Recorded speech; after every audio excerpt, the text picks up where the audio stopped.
are not so with eternity. I go to prepare a place for you, and if I go and prepare a place for you, I will come again and receive you unto myself. That's where I am. There ye may be also. And whither I go, ye know, and the way ye know.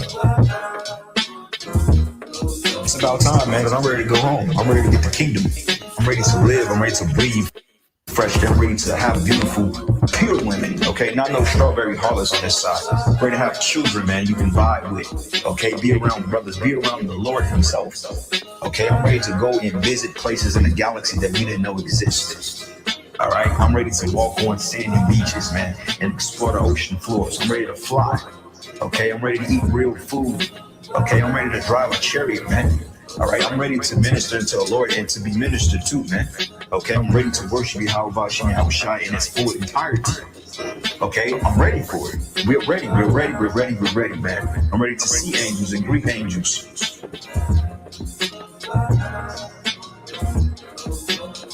But as it is written, eye hath not seen, nor ear heard, neither have entered into the heart of man the things which God hath prepared for them that love him. But God hath revealed them unto us by his Spirit. But as it is written, eye hath not seen, nor ear heard, neither have entered into the heart of man the things which God hath prepared for them that love him. But God hath revealed them unto us by his Spirit.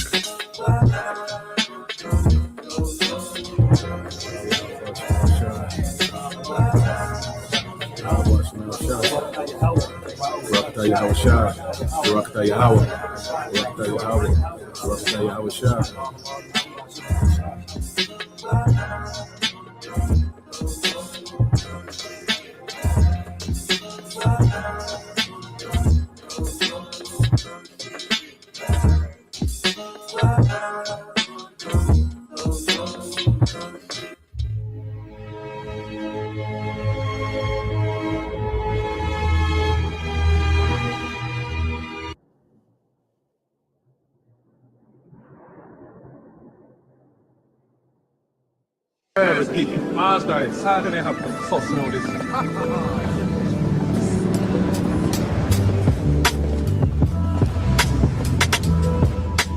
Spirit itself beareth witness with our spirit that we are the children of God. And if children, then heirs, heirs of God, and joint heirs with God. If so be that we suffer with him, that we may be also glorified together. For I reckon that the sufferings of this present time are not worthy to be compared with the glory which shall be revealed in us. For the earnest expectation of the creature waited for the manifestation of the sons of God. For the creature was made subject to vanity, not willingly, but by reason of him who hath subjected the same, in hope, because the creature itself also shall be delivered from the bondage of corruption into the glorious liberty of the children of God. But we know that the whole creation groaneth and travaileth in pain together until now. And not only they, but ourselves also, which have the first fruits of the Spirit, even we ourselves groan within ourselves, waiting for the adoption to it, the redemption of our body.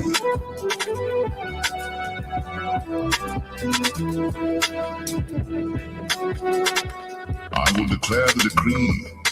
The Lord hath said unto me, Thou art my son.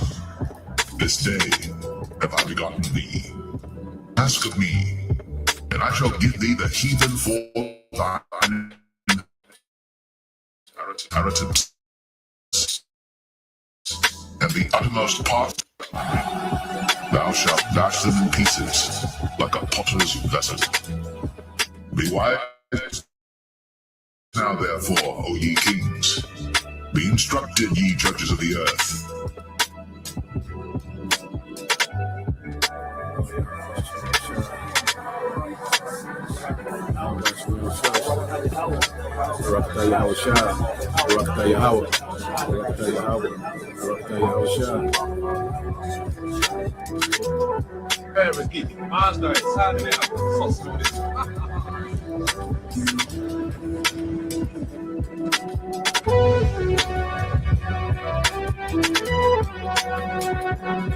All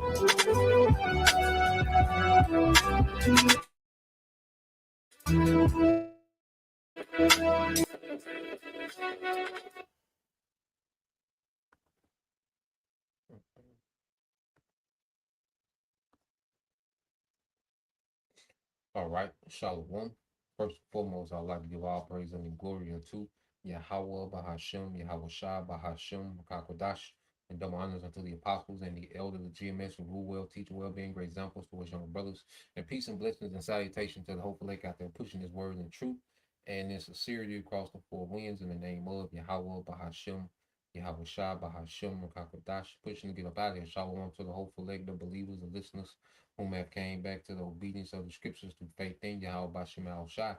All right, and what I want to get into this morning, all right, what we'll get into this morning news and prophecy, is wake up the mighty man, which it comes from, prophecy in the book of Joel, the third chapter, which we'll go through that chapter, starting at verse 9 on down, just going through and breaking it down because we're living in these prophecies, man. We're living in the actual prophecy that our forefathers seen thousands of years ago. Okay, and we're living in these prophecies real time. Okay, and that's the Lord showing that He is. That's the Lord showing His power in the earth. By having our forefathers see these visions. Have these things scribed down and recorded in a book.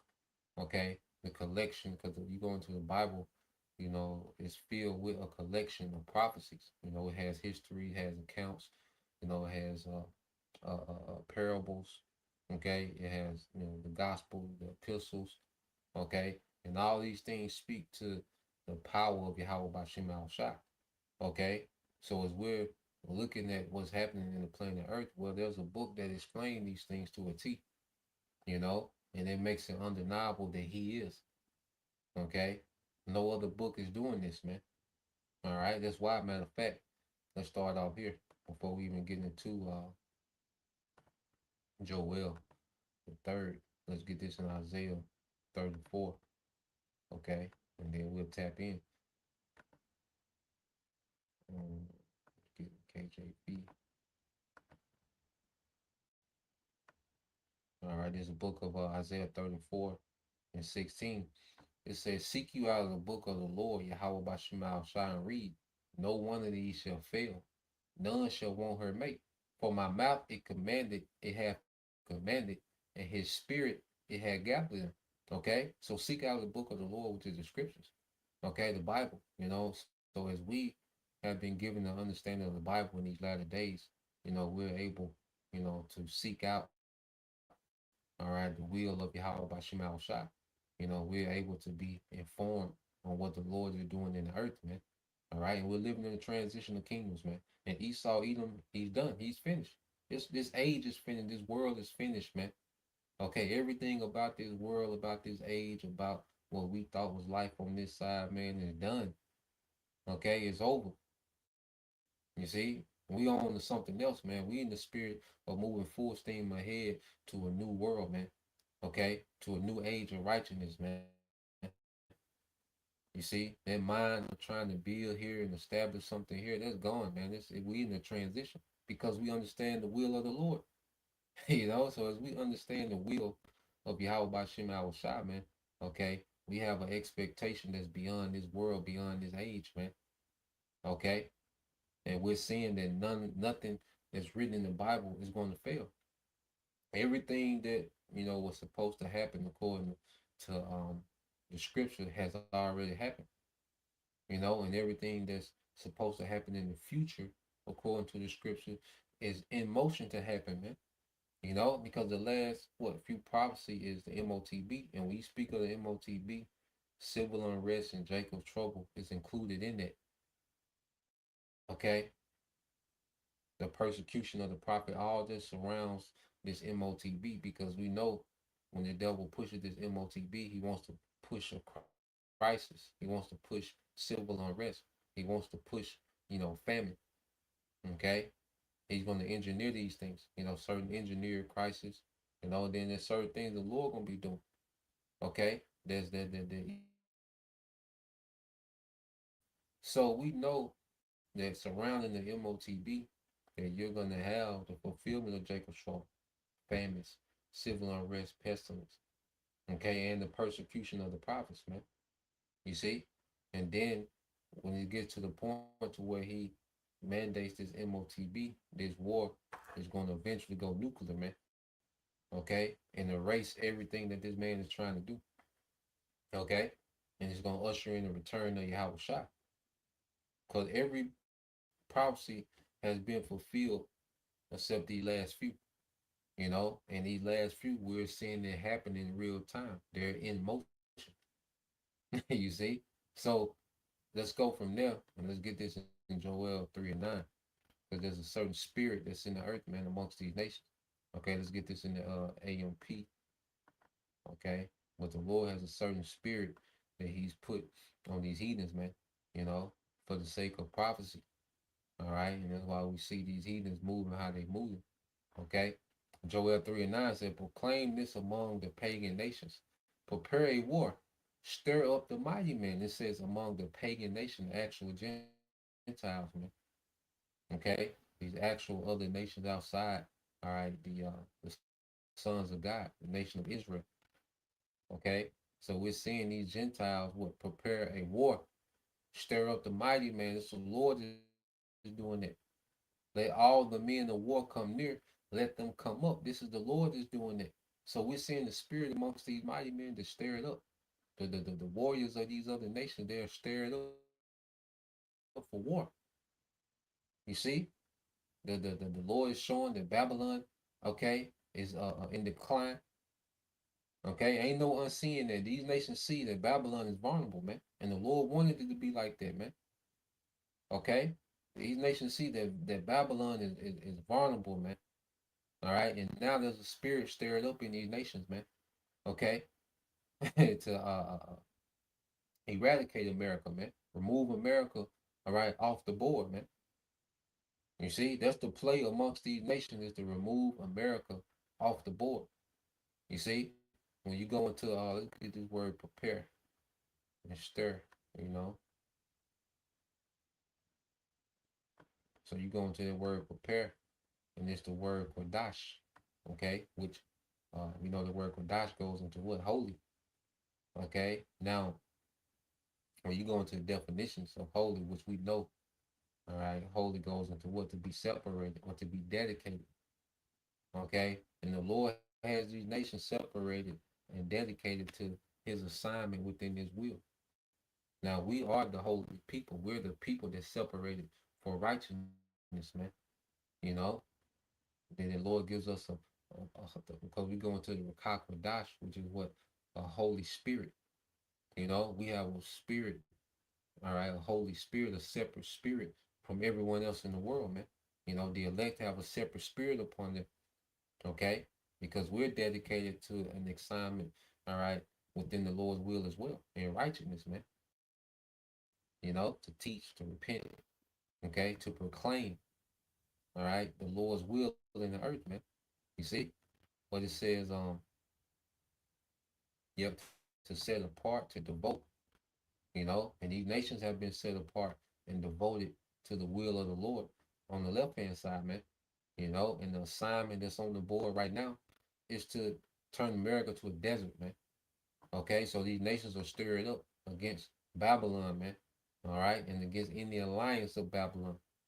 Okay, and eventually America is not going to have any alliance, man. All these nations with nuclear capabilities are going to shoot, okay, on America, man. And you go into that word to stir up, all right, which is in the Hebrew is ahar, all right, ahar in the Hebrew, which means what? To rouse, to awaken, to incite, okay.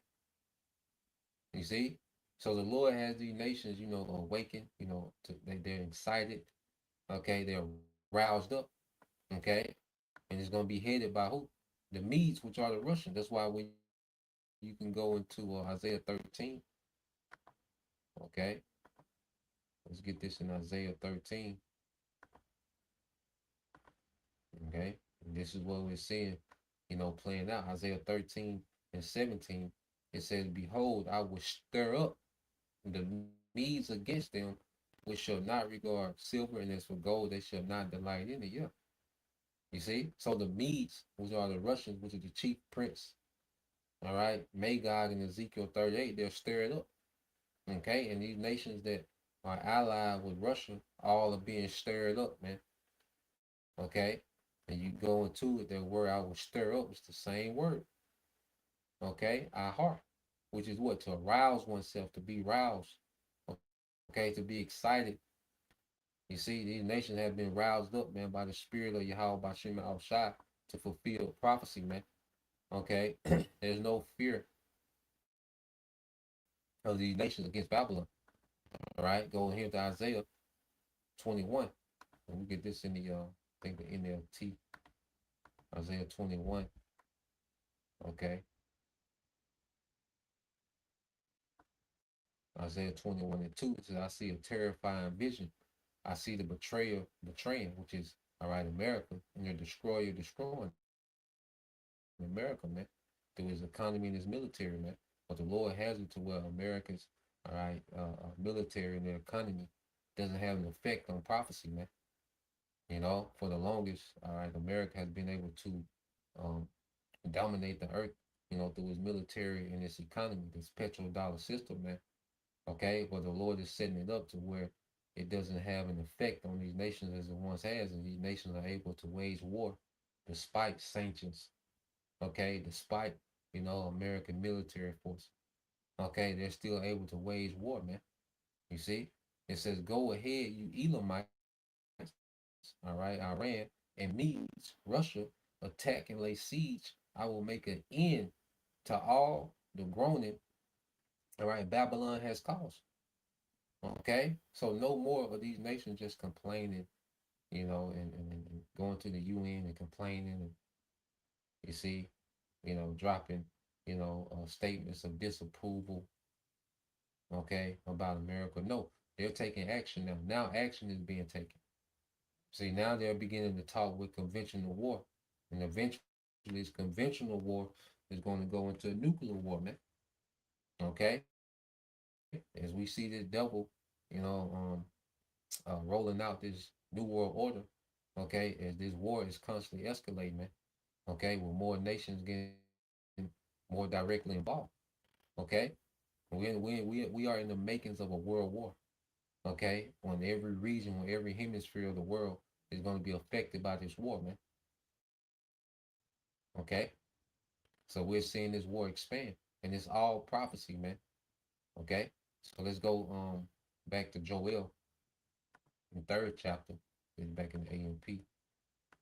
Okay, we just read down Joel 3 and 10. It says, "Beat your plowshares into swords and your pruning hooks into spears. Let the weak say I'm strong." Okay, and what we're seeing is nations that were considered irrelevant now. All right, they have weaponry. You see, to make a to to make noise now. Now these nations have weaponry. These nations that was once considered irrelevant, now they have the military technology, all right, to be effective in war. Okay, and who did that? The Lord. Okay, for the sake of prophecy, man. Hurry and come, all you surrounding nations, and gather yourselves there. Bring down, O Lord, your mighty ones, the angels, your warriors. Okay, because eventually, what Yahweh Shai and the angels are going to get into this war, man, and that's going to be the end of the war. You see, that's why you get to verse 12. It says, "What? Let the nations be stirred to action and come up to the valley of Jehoshaphat, which is Yahweh Shaphat, the place of Yahweh's judgment, man." Okay, in their region, that's the hotbed of all this contention. Okay, what they call the Middle East, which is really Western Asia.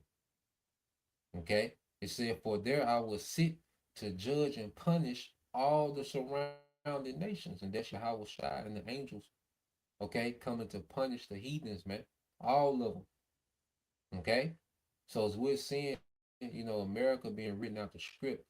All right, these nations are gonna take America off the board. Then Yahweh Shai is gonna come and take all these other nations off the board, man. Okay, and then the earth is gonna be given unto the elect of Israel, man. That's gonna be literal, man. When the scripture says, well, the meek shall inherit the earth, that's going to be literal, man. And it's going to be post World War III. Okay? When Yahweh Shai has put down all dominion and rule of the heathen. Okay? At the end of this war. It said, put in the sickle of judgment, for the harvest is ripe. Come tread the grapes, for the wine press is full. The vats overflow, for the wickedness of the people is great. Yeah, wickedness has reached a peak. You see, the Lord already had a set measure for wickedness, all right, to reach in this current age, man. And we're getting close to that point. And that's why the war escalate. Because wickedness is getting to the point where the Lord's going to cut it off, man. That's why he's allowing this war to escalate like it's escalating, man. Okay? Because the ultimate judgment is Yahweh Shai coming back in the midst of this war. That's the ultimate judgment, man. Okay? And it says, verse 14 said, multitudes, multitudes in the valley of decision, judgment, okay? For the day of the Lord is near in the valley of decision, all right, where it says when judgment is executed, man. You know? So we're coming into the time, all right, the Lord to make his final decision in the earth. See, the Most High is the judge. Yahweh Shai is going to come execute that judgment, man. And the judgment is all these heathens, all right, the militaries are going to be destroyed, their governments are going to be destroyed, and they're going to go into captivity. That's the decision. He's going to deliver a remnant of his people. That's the decision that comes from on high. And Yahweh Shai is going to come and execute that decision in the earth, man, at the climax of this war. Okay? Verse 15, the sun and moon, all right, grow dark. Yeah, we know the sun and moon goes into wisdom and understanding. Okay? And the judgment continues to take hold. All right? The wisdom and understanding of this age is going to grow darker and darker to where people don't have a clue of what's next, man. People, like scripture speak about perplexity in these last days, man. Okay?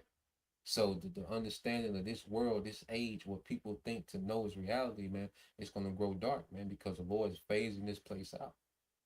Okay? It says, and the stars lose their brightness, which we know, you know, the nukes, okay, as well, are going to blot out sun and the moon. The chariots are going to blot out. They're going to fill the skies, man. You see? The heavens, you look up, man, you're going to see nukes and chariots, man. It's going to talk about time. When you look up, all right, you're going to see nukes and chariots, man. Okay? This is what we're coming into, man. This is why, hey, we in the time to get ready, all right, to flee from this time, as the scriptures say. But it begins with our mind. Our mind got to flee from this place, man. We can't have a mindset of here, investing in right here, man. What is it to invest in? Okay? What the hell is it to invest in right now in this age, man? No, man. Our mind is fleeing this place, man. Okay? Only thing left to do is wait on Yahweh Shai. Okay? Everything else is irrelevant, man. You see? Joel 3:16 says, the Lord thunders and roars from Zion, and the other his voice from Jerusalem in judgment of his enemies. Okay? And the heavens and the earth tremble and shudder. That's the nukes hitting the earth. And the Lord is the refuge for his people, and that's us on the chariots. Because the only place of safety, all right, is going to be on those chariots, man. If you're ground zero in America, you're done. Okay? You're out of there. You see? The only refuge is going to be on those chariots, man, with Yahweh Shai. It says, in a stronghold of protection to the children of Israel. Wait a minute. So that shows you that salvation is for one nation. Okay? It says in a stronghold of protections. So those chariots are only for Israel, for the salvation of the elect of Israel in this time, man. Okay? Verse 17, it says, then you will know and understand fully that I'm the Lord, your power. Okay, we're gonna man, we're gonna understand mercy on another level. We're gonna understand he is on another level. And we're changed and on those chariots as America being destroyed in that moment, man. And that's what we're striving to get to. That's what our eye is single on. That's why Yahweh Shai said, keep your eye single. Don't have all these other distractions and trying to have this going on and that going on. Nah, man, our eye is single. Okay? To be on that chariot in those new bodies, watching America being destroyed, man, we're going to fully know that he is. and that he is our power. Okay? It says, dwelling in Zion, my holy mountain, then Jerusalem will be holy, which is separate. Okay? This is going to be because the Lord, only we're going to be, only Israelites are going to be changed. Okay? We're going to be made separate and different from all these other nations, man. Okay? And when we come back down into the earth, you see, it's only going to be Israelites, okay, dwelling in that land, man. You see, these heathens will only be there to build it up, okay? But as far as dwelling in that land, and then they're going to know this is the land of Israel. The true Israelites are back, okay? We're not going to have to, all right, debate. When we come out those chairs, we're not coming to debate the heathen, who we are, man. It's going to be known, okay? It says, and strangers who do not belong, you other nations, will no longer pass through it, which means we'll never be conquered again. You know, heathens won't be able, all right, to conquer us and have their way with our land. You know, that'll never happen again. This is that last captivity. We need last moments of captivity, and then we're released forever, man. Okay, we've been in all these different captivities throughout, history, and now we're in the last moments of our final captivity, man. Ezekiel, Lamentations 4, 21, 22. You see, it says in that day the mountains will drop with sweet wine, all right, and that's the mountains of Israel, the government of Zion, Yahweh Shai, and the first fruits. Okay, and that sweet wine is going to be the doctrine of righteousness, man, the law, statutes, and commandments, the wisdom of Yahweh Bashim al Shai. And the hills will flow with milk, and the brooks of the riverbeds of Judah will flow with water, and a fountain will go out from the house of the Lord, Yahweh Bashim al Shai, to water the desert valley of Shittim. And that goes into, when the Lord establishes, Yahweh Shai establishes the throne of David. Those first fruits make up that governing body. All right, that's going to be the new global government in the world. Okay, and from that government is going to drop down, all right, true wisdom, the law, statutes, and commandments, righteous doctrine, man. Okay, which is going to flow throughout the world. You see, it's going to it's going to flow from the mountain of Israel and become a standard throughout the whole world. Okay, that's what's getting ready to happen post World War III. So as we're going into World War III, this is what it's all leading to, man. That's why we have a vision beyond, okay, to right now. You see, we finna get to the other side, man. Okay, and every day we're becoming more and more dead to this side and more alive to what Yahweh Shai is getting ready to bring. Okay, it says Egypt will become a waste. America, all right, ran by who? And Edom will become a desolate wilderness because of the violence against the children of Judah, in whose land they have shed innocent blood, man. In this war, the Lord's going to take vengeance for his people, okay, against you Edomites, man, okay, and against you other nations as well. But it begins with you Edomites, which you're going to receive the brunt of the judgment, okay, of the Lord. Verse 3, it says, but Judah shall be inhabited forever, and Jerusalem from generation to generation, and I shall avenge their blood, which I have not avenged, for the Lord Yahweh Bashim al Shai dwells in Zion, man. So this war is a part of the Lord's big payback, okay, to Esau and these heathens, man. So it's beautiful how we see the Lord has these nations stirred up. Okay, so let's go from there. Let's get into some happenings. Okay, let's get into some happenings going on. Now, first you got this. More nations are getting more involved, man. Okay, let's go into these nations getting more involved. Uh,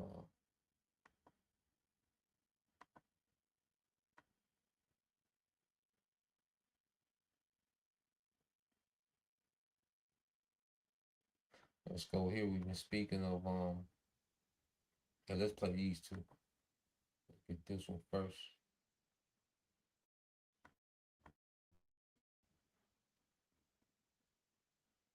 All right, so now you got North Korea being talked about more. Remember Zelensky? He said, Zelensky said the other day, well, we are already being attacked by Iran and North Korea. He mentioned North Korea.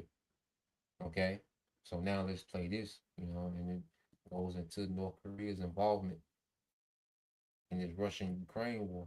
And all these wars and conflicts are just going to merge together. They're going to overlap and merge together and become a world war. Okay, so let's play this.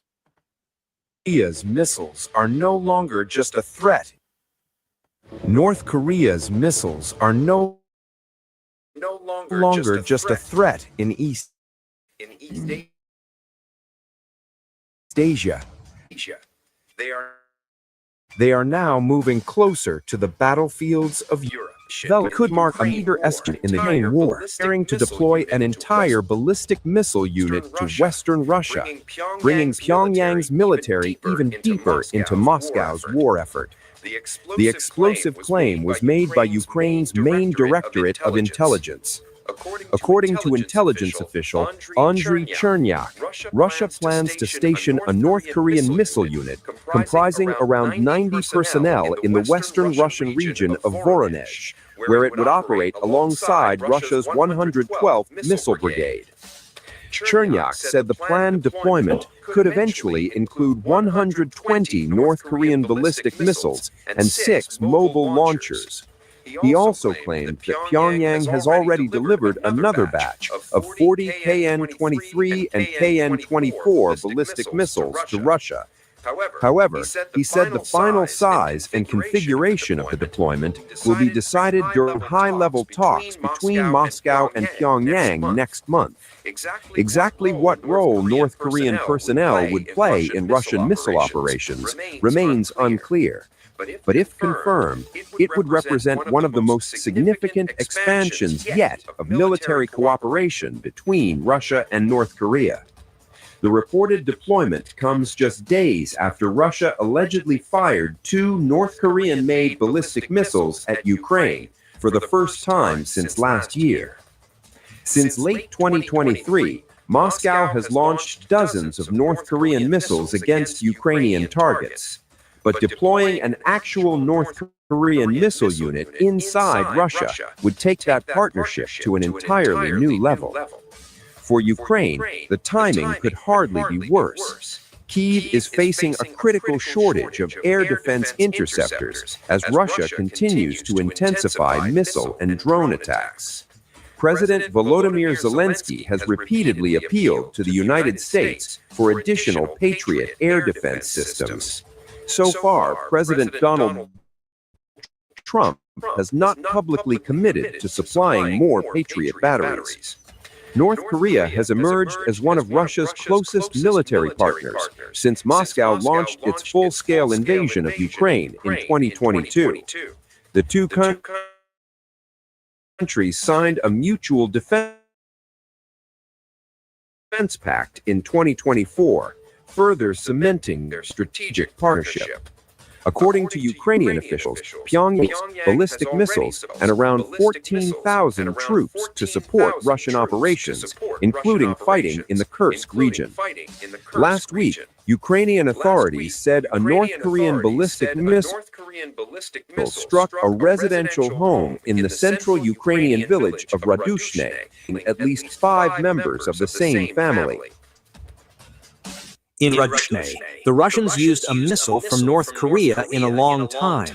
That is what preliminary data shows. Of course, there will be further analyses and everything will be verified. But as of now, it was a North Korean ballistic missile. So they know, Ukraine know. And see, just like Russia know that, Ukraine is nothing but a small head proxy. Okay? So what you're seeing now is North Korea getting more involved. And see what these nations do as well. Let's say you have military alliances with a nation. So what North Korea is doing, they're sending troops, all right, to assist Russia. They're sending troops and missiles to assist Russia. And what's happening, these troops is getting battlefield experience, because there's nothing like actual war, to test your troops, to get your troops battlefield experience and and to test your weaponry in real war scenarios.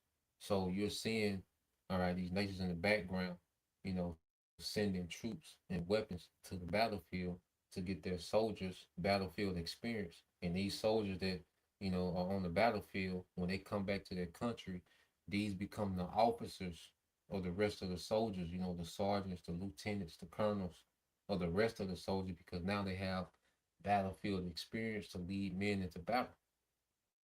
Okay? So these nations are just preparing themselves for this big brawl for it all, man. Okay? And they're sending this weaponry to test it on the battlefield. So North Korea is engaged into this war. And they're getting more and more engaged as this war, all right, drags on.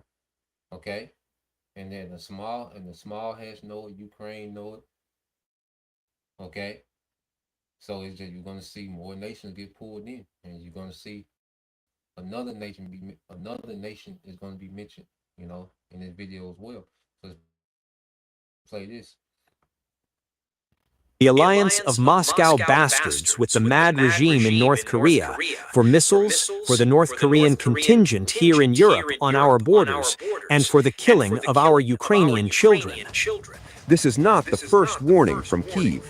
Earlier, President Volodymyr Zelensky claimed Russia is preparing to bring another 30,000 North Korean troops into the war.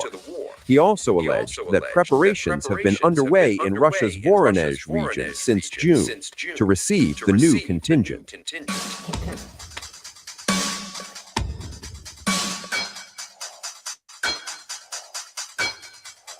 We also see Russia's cooperation with North Korea. Russia wants to bring in another 30,000 North Korean troops. Preparations have been underway in Russia's Voronezh region since June to receive them. In addition, North Korea is preparing to supply Russia with new launchers for ballistic missiles. This is a threat not only to Ukraine. Russia is helping North Korea learn how to wage war, improve its weapons, and gain real combat experience in using them. Goddamn right. All of this poses a threat to every country in Asia that lies within range of North Korean missiles. Nuclear tensions are once again rising on the Korean peninsula, and this time, Japan's military expansion is at the center of the storm. Whoa. What's that? I just built a budgeting app in Base 44. Guys, maybe just build...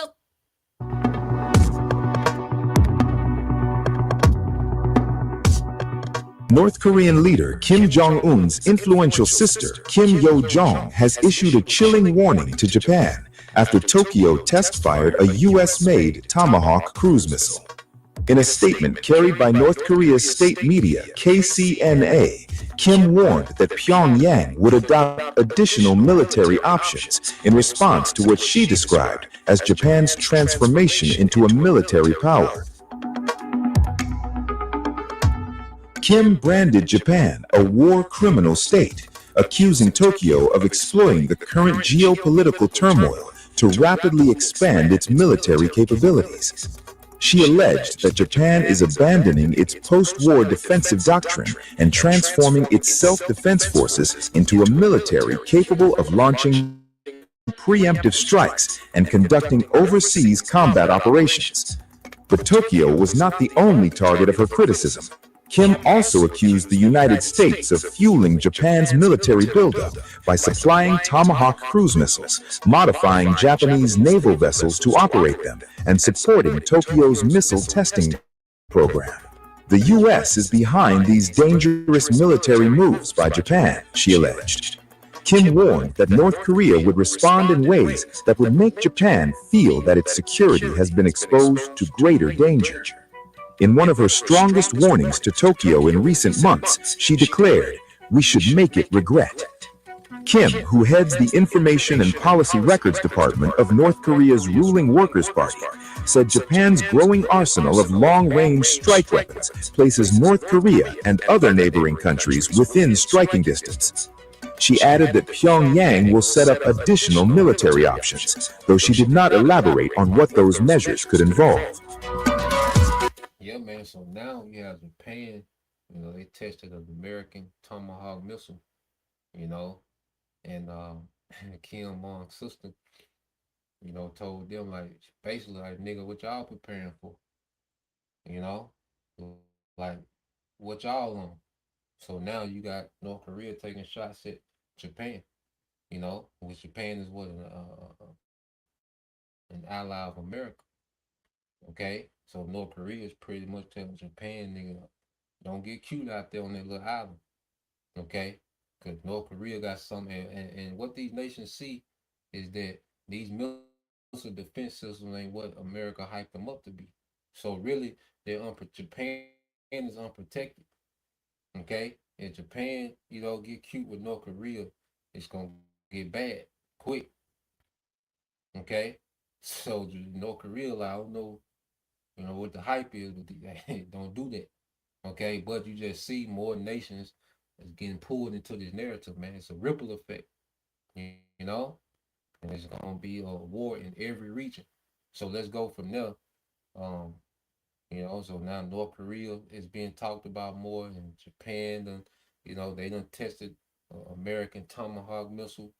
Okay, North Korea took that as a shot, like, okay, because you got different regions, because what we seeing now in the main theater of war is what America calls CENTCOM, Central Command, and that's over there in the region of Iran, the Middle East, okay, in that region, okay.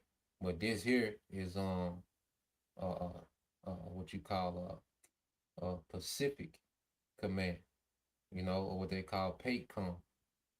You see, with control, which dealing with China, Korea, Vietnam, Japan. You see, so now you have all these different theaters of war, okay, that's starting to go hot, starting to get more active, man. And that's the Lord stirring up the mighty man. Okay, so let's go from there. Um, let's get this one here.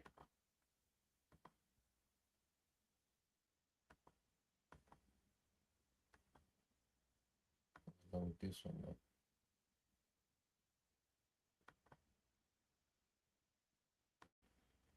A couple more. Take that.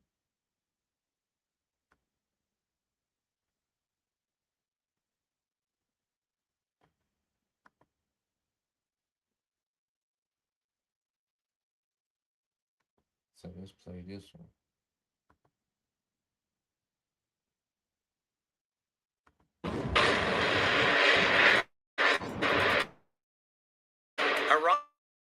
Iran says its Air Force carried out far more than a retaliatory bombing mission when two SUs. According to Iranian military officials, the operation demonstrated the country's ability to rapidly organize, launch, and execute a complex deep penetration strike just 2 days after suffering devastating attacks that killed senior commanders and civilians.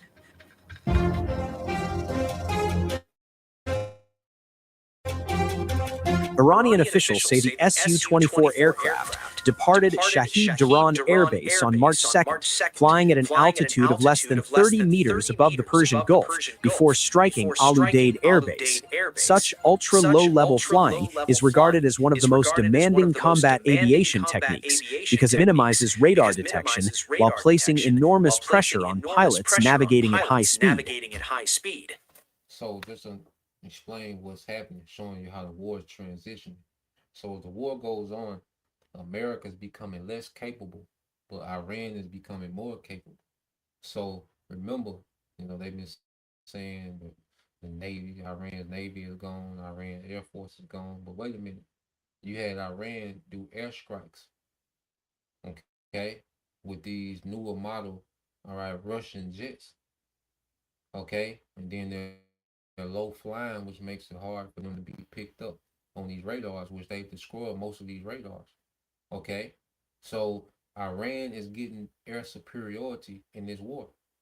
Okay, to where they're able to fly all the way across the Persian Gulf, do airstrikes in Qatar, and go back to Iran unscathed. America can't do that. America can't go across the Persian Gulf. Okay, because they've been losing aircraft because they go into, all right, the kill zone of Iran's air missile defense systems. Okay, but what we're seeing is the Gulf is being opened up because they destroying radars, these THAAD systems. America's low on these PAC-3s. okay, Patriot projectiles. So now Iran is being able, they're testing the water and they're flying across the Persian Gulf into these Gulf countries, and they're able to let off their munitions and then come back, man. Okay? So what we're seeing is Iran is becoming more capable militarily in this war, and America is having to leave, and bases have to retreat, further back into the west, while Iran is coming more to the east. Okay, so America is losing major ground in this war, man, and this is just the first phase with Iran. It only gets worse, man. So when I seen this, I said, "Oh, the war is making a turn." Because you can look at it and be like, "Oh, just no." The fact that Iran can send fighter jets into the Gulf and come back, fly over these Gulf, all right, countries and fly back. You see, that's a major turning point into how this war is going, man. All right, so let's play a little more. Al Udeid Air Base is widely regarded as one of the United States' most important military hubs in West Asia, serving not only as an air base, but also as a key command, coordination, logistics, and operational planning center for American military activities across the region. Military analysts view the installation as a strategic nerve center whose importance extends well beyond its aircraft and infrastructure.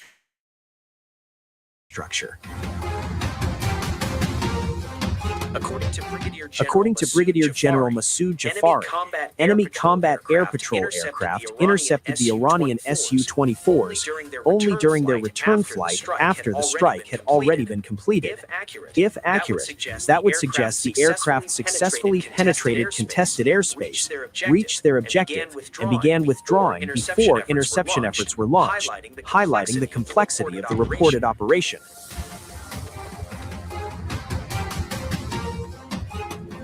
Iranian officials argued that the mission's greatest significance was not the strike itself, but the speed with which it was carried out after a major attack on the country. They say it reflected preserved command cohesion, sustained operational readiness, and the ability to continue military operations under crisis conditions, while signaling that combat effectiveness depends not only on aircraft numbers, but also on planning, decision-making, and the capacity to maintain operational momentum. The Middle East crisis has taken another explosion. Yeah, so now you have, Iran doing airstrikes, man, and they're doing it in these newer model Russian jets, man. Which Russia has, the fastest jets. Now America has the most jets, but Russia has been able to, all right, what you call, I think, fifth generation. I think they're on fifth generational fighter jets. Okay. And it goes into their capabilities, but Russia has some very advanced fighter jets that Iran has, man. Okay, and the war is changing. You see, the war is changing. Where these nations are able to have air superiority over America, man. And America has never been in a position where they didn't have air superiority in the war, man. Okay, but this war is different because this war, okay, is going to end the empire of America. And it's going to end these heathens all together, okay? But the first phase of this war is about taking America off the board, man. So we're going to continue to see everything work, all right, against America in this war, man, okay? So let's go from there, all right?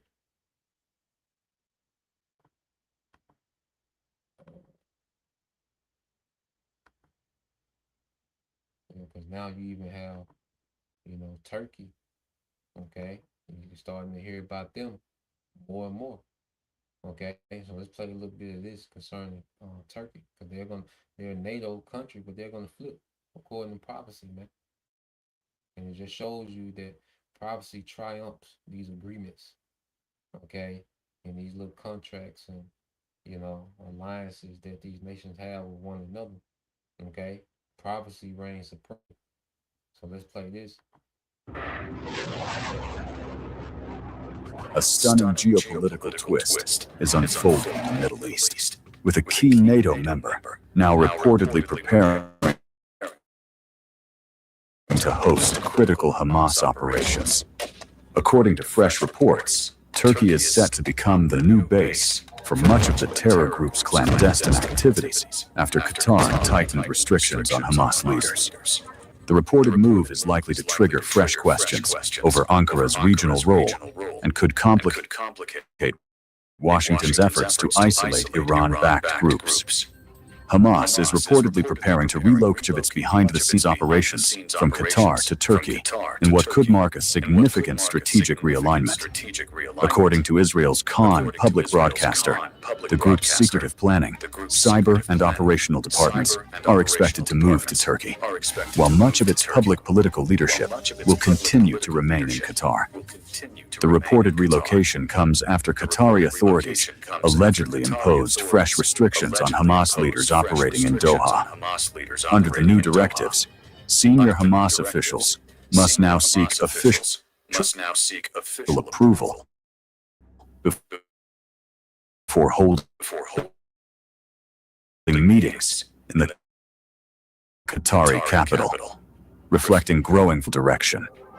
Reports suggest Qatar became increasingly dissatisfied after Hamas selected Khalil al-Hayya as its new leader, a figure widely viewed as being closer to Iran than to the Muslim Brotherhood.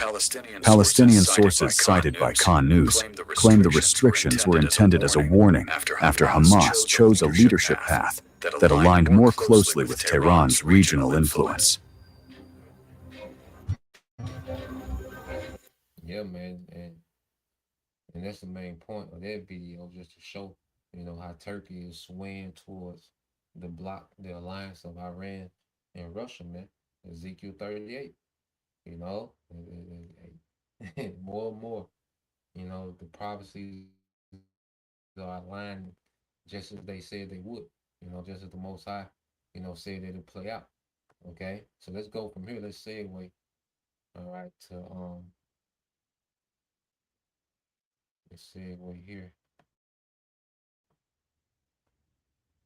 What these devils now, all right, are putting together with this NWO, because these are the two main prophecies that lead to Yahushua.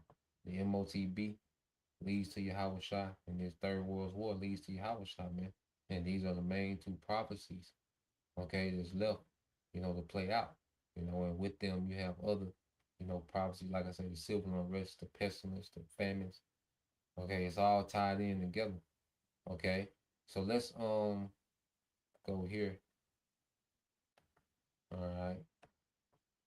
So you have, and people, okay, because what's becoming the main talk is this infrastructure. The devil, he's trying to ease this infrastructure. He's been building it for decades. Okay. The infrastructure for this new world order. Okay, which is the infrastructure, the data center needed to compute data real time. Okay. Because as he wants to merge people with technology, well, he needs to be able to compute this data, all right, real time, dealing with facial recognition, okay, this new economy, which is going to be a digital currency, okay, and then to be able to, have programmable money, where he needs a lot of computing power, and that's why we see an uptick in data centers, okay, and to be able to monitor everything, he needs what? All right, surveillance infrastructure. That's why we see an uptick in the flop. Okay, but what we see happening, is people are beginning to speak against these things, and actually, come up, because you have this thing called deflock, which we're gonna get into it. Did I pull? Yeah, I got to pull it up. Okay, but let's play this. This dealing with flop. Yeah, brother got some precepts too. All right, this is the brother nationality Israelite. Isaiah 13:4 said, the noise of a multitude in the mountains, like of a great people, a tumultuous noise of kingdoms, of nations gathered together. The Lord of hosts mustered, all right, the Lord of hosts mustered the host of the battle. And that's these great people are these nukes, because what we're seeing with this war, all right, we know eventually it's going to go nuclear. We're just seeing conventional war and nations being added to the war, but eventually it's going to go nuclear, and it's the Lord that's mustering the battle. All right, it's the Lord that's agitating these nations to get involved in this war. Okay, and it says they come from a far country. All right, from the ends of heaven, yeah, from the eastern hemisphere. You know, these missiles are gonna come from the eastern hemisphere, man, over here into the western hemisphere. You know, the scriptures speak about the arrow shot to the end of the earth. It said, even the Lord and the weapons of his indignation, yeah, these are the weapons of the Lord's anger to destroy the whole land. That's the whole land of Babylon, man. All right, and these are the times, okay, that we're in. You know, these events are leading to, all right, that ultimate judgment, which is nuclear war in Yahushua. Okay, and in the midst of this, the devil, you know, he's trying to roll out this new world order. So let's play this, you know, and he's been troubled on every side. You know, this plays a part in him being troubled on every side because things are beginning to work against him, and he's having to move faster than he wants. Okay. So the mass spread of flock cameras across the country has increasingly become an issue of deep concern to Americans. There's one organization that has sprung up called DFlock, which you can go to their website and you can see a map of where all the flock cameras are located. They're doing sort of standard First Amendment.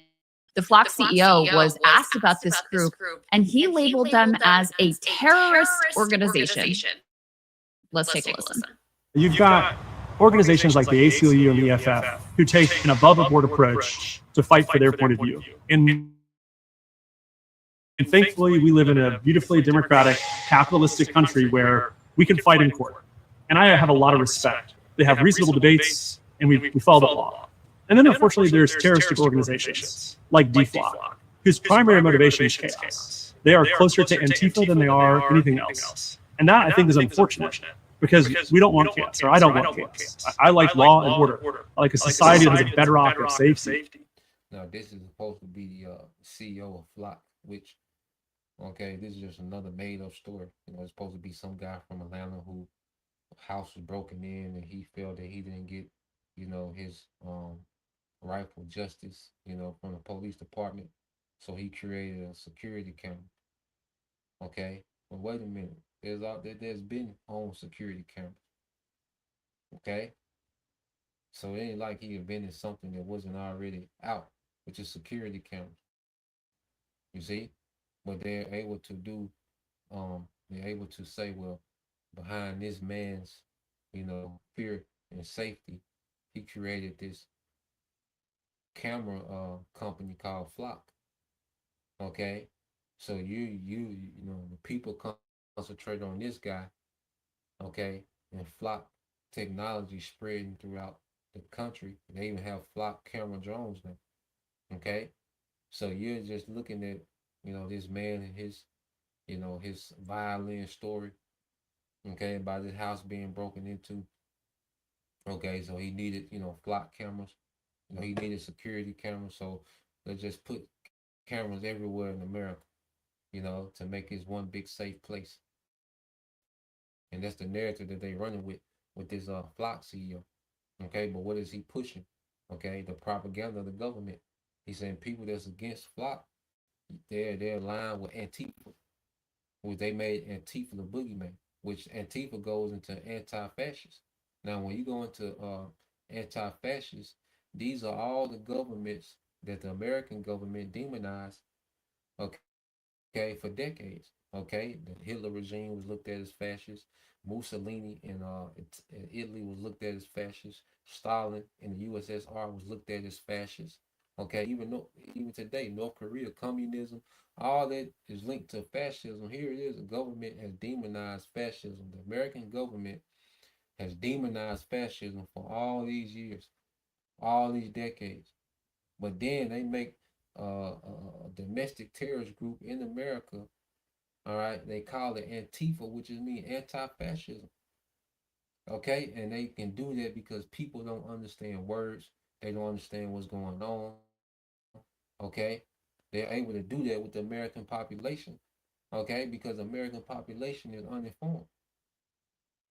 You see, you have a few, that's kicking back against the things that's happening, man. But for the most part, the American population is so uninformed that they able to push these type of propagandas that's very contradicting, man. You see, but yeah, so now they're saying, look, if you're against, this technology, you're allied with Antifa, you're a domestic terrorist. Okay, and this is what he's nothing but a puppet. Okay, this nigga didn't invent a goddamn thing, man. Okay, this is military technology, man. Okay, this technology is an extension of the surveillance state. Okay, it's coming from the top. So for those groups, I think it's just disappointing that they haven't chosen a more constructive mannerism to try to get what they want, which they have a right to have. But that's why we have a democratically elected process, right? Like we're not forcing flock on anyone. Elected officials know that as a community, you want to be safe. I mean, this is complete insanity, Sagar, but it also fits into the rhetorical and legal framework that the Trump admin has set up. It's not an accident that he name checks Antifa here because they've used NSPN 7 and other tools to try to go after these left-wing groups that they label as terrorists. And so he adopts that language to try to, put DFLOC in the same category as these other groups that have been identified by the Trump administration as terrorists. But literally you can. So real quick, let's look at DFLOC. Okay, what they're calling DFLOC.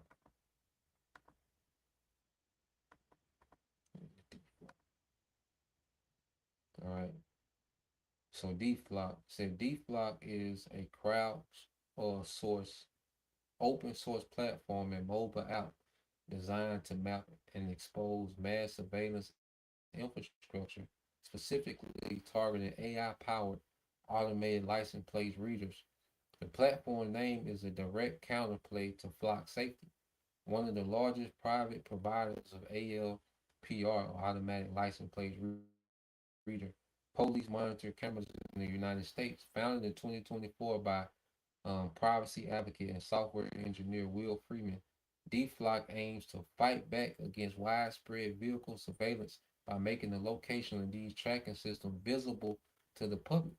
Okay, so now they're saying, well, you're doing this. Okay, you're creating, this open source, all right, platform. Okay, that maps out, these flock cameras. Okay, and all these ALPRs, automated license plate reader cameras and AI, surveillance technology. Well, look, you're a terrorist. You're a domestic terrorist, man. And they're just setting it up, to demonize and criminalize a lot of Americans, man. Okay, as they're getting ready to bring in, all right, a new order. All right, this technocracy, this dictatorship. Okay. So let's see. I think it's a little more to play on here.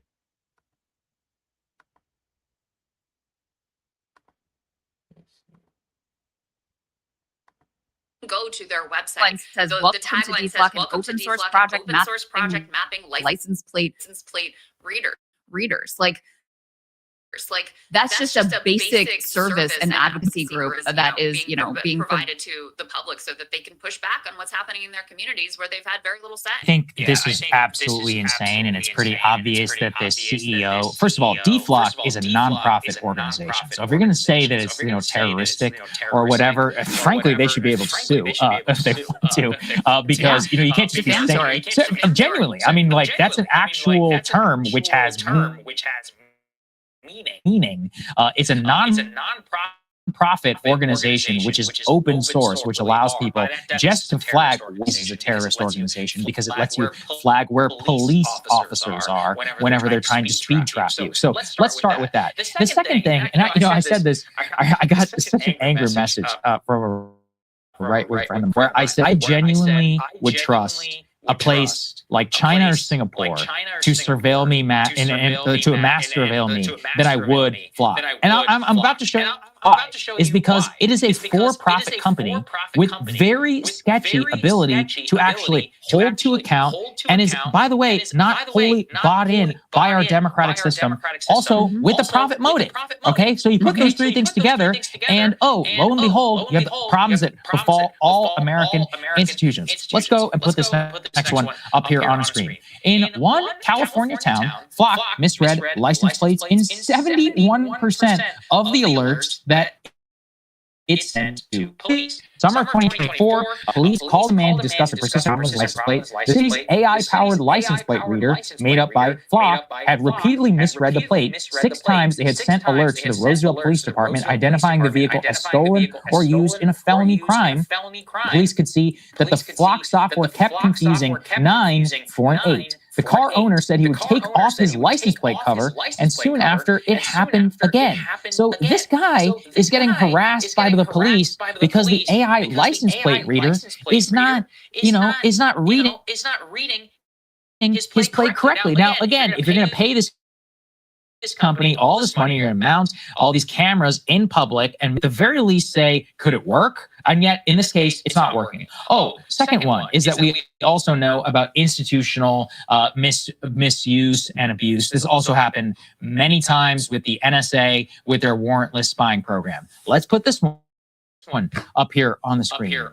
How rogue officers turned a nationwide camera network into a tool for stalking.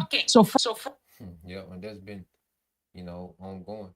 Several, police officers that have access to the flock, have turned into a personal stalking tool, for their wives and ex-wives and, madness, man.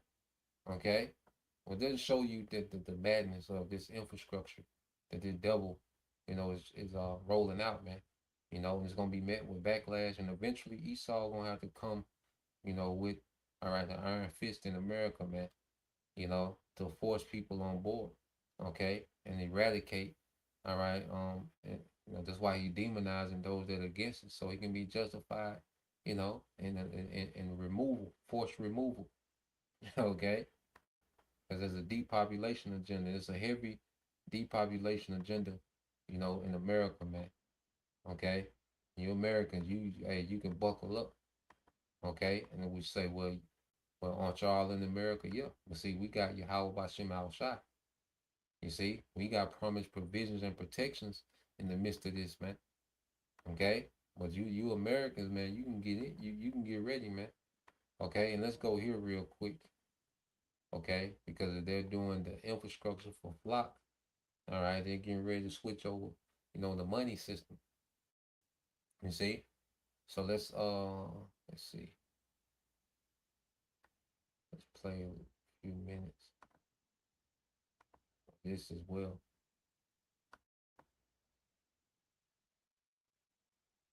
And there's no telling how many, Flock drones, that they have. Okay, because they just come out as of late, dealing with these Flock drones. All right, let's go here. The brother got some precepts. This is brother nationality Israelite, Daniel 8:25. Now this was speaking, of Antiochus Epiphanes, during the time, all right, of the Greek Empire post, Alexander, which he comes out of the Seleucid, all right, dynasty, okay, but this is, how he ruled, amongst, this era of the Greeks, this guy Antiochus Epiphanes, but this can be applied today now, but originally it's talking about Antiochus Epiphanes or Antiochus, how you want to pronounce it, okay. This is Daniel 8:25. It says, and through his policy also he shall cause craft to prosper in his hand, and he shall magnify himself in his heart, and by peace shall destroy many. He shall also stand up against the Prince of Peace, but he shall be broken without hand. So this devil, he causes, craft, to prosper, okay, through what policy, man? And he presents this technology, the Flock, even the sea hip itself is for the sake of safety, for the sake of enhancement, for the sake of, this technological utopia, Okay, it's going to bring peace, it's going to bring prosperity, it's going to make the world more productive, more efficient. Okay, the earth is going to burn more clean energy.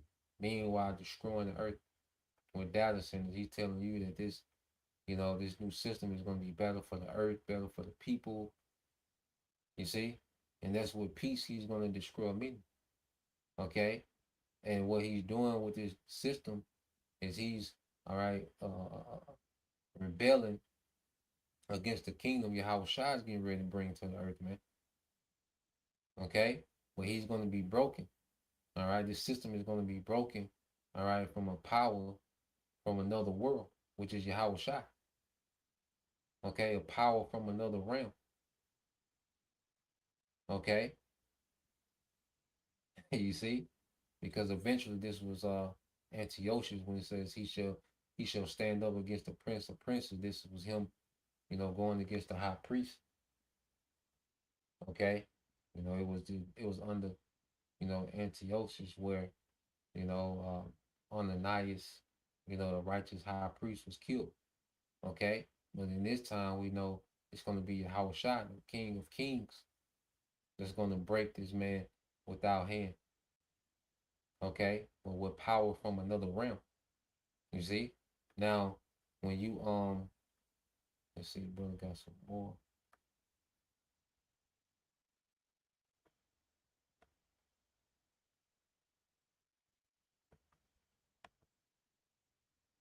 This is the brother nationality.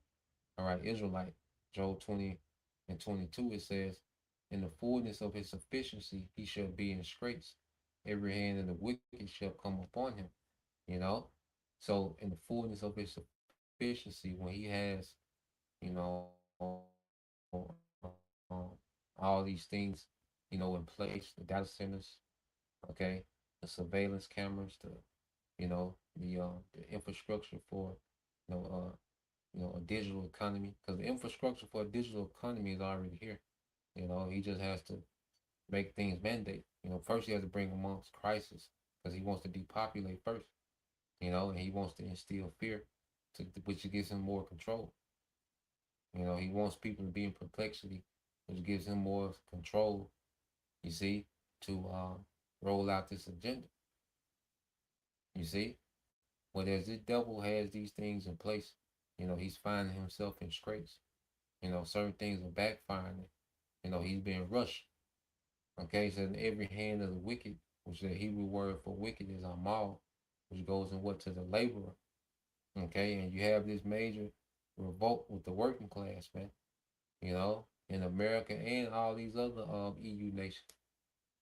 You see, it says when he is about to fill his belly, the Most High shall cast the fury of his wrath upon him, and shall rain upon him while he is eating. Okay, so this devil is going to get to a certain point when the Lord is going to unleash nothing but fury on Esau and these heathens, man. But beginning with Esau. Okay, so as the devil gets closer to his new world order, he's just getting closer to the fury of Yahweh Bashim Al Shai. Okay, as he gets close to the new world order, all the devil is doing is getting close to that fury that the Lord's going to unleash on his ass, man. Through this war going nuclear and the return of Yahweh Shai, okay, which is the climax of the Lord's fury, okay, against his kingdom and against his age. You see, so let's play a little bit of this. This is being built by the central bankers and the people who own and operate the central banks in the Western world. And the way to understand it at the highest level is to appreciate that once the Federal Reserve went into 1913, it created a balance of power between the banks running monetary policy and the people's elected representatives running fiscal policy and the executive branch enforcing. So you had this balance of power between the people's representatives and the central bank. What is happening using digital technology is moving to fiscal policy. So we've been told that the American Revolution was fought over taxation with or without representation. What we're talking about when you give central bankers control of fiscal policy is taxation without representation, but complete financial transaction control. So many people say, well, what is that? You know what happened to the Canadian truckers.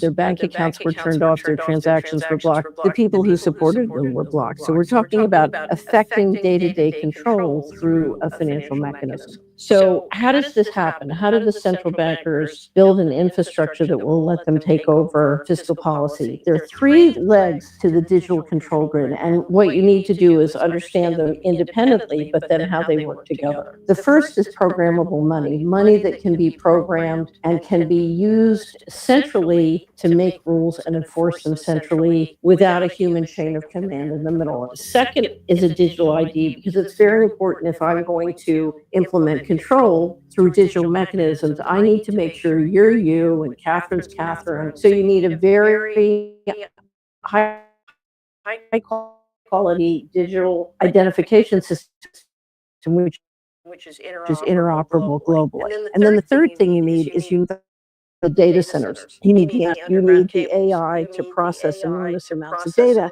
and you need all the cameras and other items, including satellites, that you need for surveillance.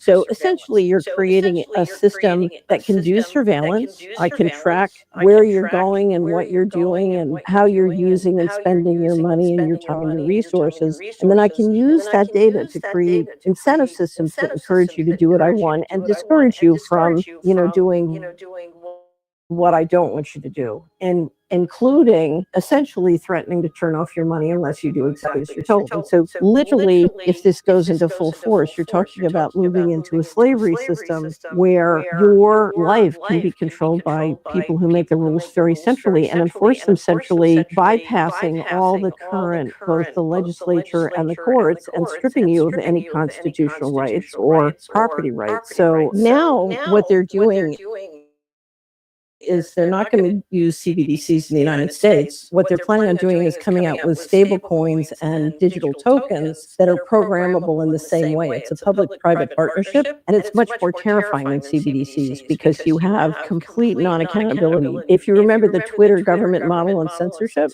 Twitter saying we're a private company, we're not a government, we're not held to that standard, and the government's telling them what to do, but from behind the scenes, but the government says it's not us, they're a private company that can do whatever they want. So now we're talking about using digital tokens and stablecoins in a public-private partnership like that, which to me is much more frightening. A central bank issuing a central bank digital currency has legal obligations to the Congress, it has legal obligations to the citizens, and it can be required to disclose all sorts of information. In the public-private partnerships that are coming into fruition under the Genius Act, the Clarity Act, and some of the other arrangements, these private parties don't begin to have the same obligation to the citizens that a central bank would. So if you look at the model we're proceeding with in the United States, to me, it's much more frightening than a CBDC.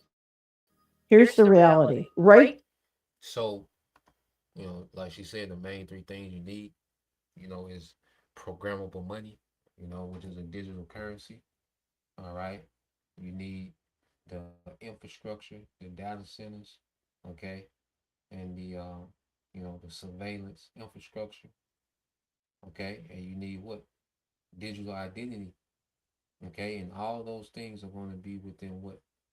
The C-HIP, okay, those three, because the C-HIP is going to tie everything together, okay, because it's going to be the information from the C-HIP that goes into these data centers. When you spend, okay, your digital money, where that information is going to be going through what data centers. When you have facial recognition, the information is going to go through data centers based on the identity of your C-HIP. Okay, so the C-HIP is going to tie, this whole infrastructure, the digital infrastructure together of complete control, man. All right, but we know this devil, he's going to fail. The Lord's going to allow this man, to get to a certain point. Okay, and then he's going to fail. Okay, so when you go into let's get this. The brother got some precepts. The brother servants of Yahweh Shai. All right, this is the book of Psalm, chapter 73, verse 17. The brother servants of Yahweh Shai 144. Until I went into the sanctuary of the Most High, then I understood therein. Yeah, because not knowing the truth and not having understanding and prophecy, man, As you can see, people that have understanding of what's going on to some degree, you know, they're scratching their head when it comes to a solution. You see? But as we get into prophecy, well, we understand the solution because we know what this thing is leading to. We know who's on the way back, okay, to execute righteous judgment. You see? Verse 18, surely thou didst set them in slippery places, thou castest them down into destruction. Okay? So Esau, Edom is set in slippery places, man. He's set up for failure, and he's getting ready to be cast down to destruction, man. Okay? Him trying to be the Most High, he's going to collapse under all that weight. Trying to be the Most High, trying to go to war with everybody, trying to control the masses, trying to depopulate, trying to set up this infrastructure. He's going to collapse under all this weight, man. And as he's falling, Yahweh Shai going to come, all right, with that headshot, take him out of here, man. Okay, it says, how are they brought into desolation as in a moment they are utterly consumed with terrors, man, in a moment. Okay? So in a moment, this devil is going to be utterly consumed with terrors, man. Okay? So we're looking at, all right, the end of Esau's rulership. Matter of fact, the brother got that. Shalom, bro. Yahbashim Shah Barakatah. Shalom, brother.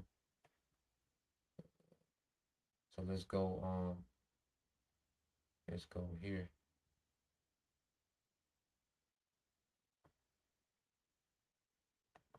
The brother got this. Yeah, this is another from brother servant. So Yahweh Shah 144 in Job 25, it says that the triumph, all right, that the triumphing of the wicked is short and the joy of the hypocrite but for a moment. Okay? So we're in this short moment of the hypocrite Esau Edom, because the hypocrite goes into an actor. The devil, he acts like he's about righteousness. He acts like he's, humane, like his technology is for the benefit and his rulership is all about the benefit and forwarding people. And nah, man, it's the exact opposite, man. It's to control and diminish and destroy. You see? So we in the time, all right, of this devil triumph, his short triumph, because he's been in power for a few hundred years. Okay? Going back from the Renaissance until now. He's been in power. Okay, but that's a short time compared to an everlasting kingdom that's coming after this short wicked kingdom, man. You see? There's a brother Yashima tribe of Judah. Job 18 and 14 says, his confidence shall be rooted out of his tabernacle, and it shall bring him to the king of terrors. Okay? So everything that this devil is doing, okay, because as Esau is falling, you best believe he's losing confidence, man. That's why he's gonna have to just rush, and he's gonna get more tacky as things play out. Because the hammer ain't having the effect that it used to have, and the petrodollar doesn't have the effect that it used to have, man. And putting these nations in submission. These nations are only getting more capable. Okay. So this devil's confidence is being removed and is bringing him to the king of terror, which is Yahweh Shai. Okay. So Esau, he's on limited time, man. And what we're seeing is the Lord doing his pleasure in the earth according to prophecy, man. So we'll leave it there. Lord will, you brothers, all right, and you few sisters edified once again. I want to give all praise and glory unto Yahweh Bahashem, Yahweh Shah Bahashem, Makakwadash, and double honors unto the apostles and the elders of GMS who rule well, teach well, being great examples to his younger brothers. And peace and blessings, salutations, and hopefully, like Shalom.